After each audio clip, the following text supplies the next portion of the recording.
What's up, everybody? Fusion64 here today, and I want to talk about GearBox Software and why I think PlayStation should buy GearBox. Before I do that, do me a favor, if you're new here, hit that like button and consider subscribing to the channel. Let's get started.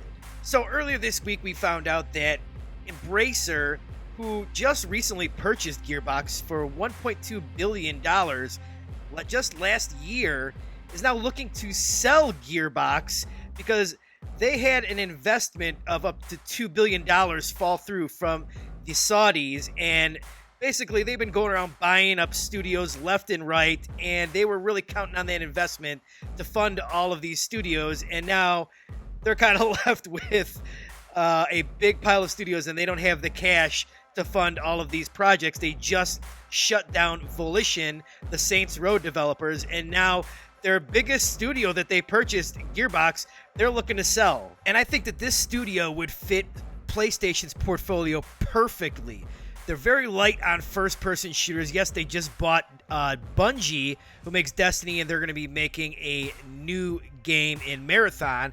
But really, that's the only other studio that they have that makes first-person shooters.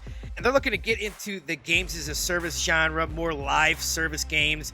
And Borderlands is kind of a live service game. It sells incredibly well. I think the last numbers that we got sales-wise for Borderlands 3 was like 15 million, so it's way past that now. Tiny Tina's Wonderland was pretty successful. People love the Borderlands franchise. There's even a Borderlands movie that's supposed to come out, so that would fit Sony's MO of the whole transmedia thing of making games and making TV shows and movies out of their franchises. I just think it's a match made in heaven. And while Sony doesn't have the pocketbooks of a Microsoft, what Embracer paid for GearBox, $1.2 billion, if Sony was to get that for somewhere around that, they could easily afford that. This is the type of acquisition that I think there was somewhere around like $5 to $10 billion they had set aside for acquisitions. This would fit that perfectly. Kills two birds with one stone. A popular multiplayer shooter, PvE multiplayer shooter, and a live service game. And those are two things that Sony right now is looking to get into more, and they're kind of lacking in their portfolio. The next Borderlands game could be a PlayStation and PC exclusive, something like Starfield is for Xbox, or I mean, they could even keep the Borderlands franchise multi-platform, and it would still be a good deal for them.